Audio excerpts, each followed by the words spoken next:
কেউ যদি তোমায় কুপ্রস্তাব দেয় তাহলে কি করবে?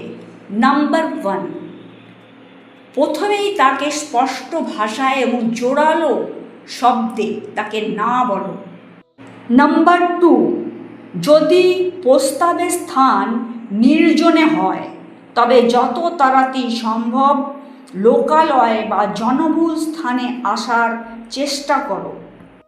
নাম্বার 3, তার প্রস্তাবটি যে তুমি মোটেই পছন্দ করনি তা তুমি তাকে বুঝিয়ে দাও এবং সম্পূর্ণ এড়িয়ে চলো।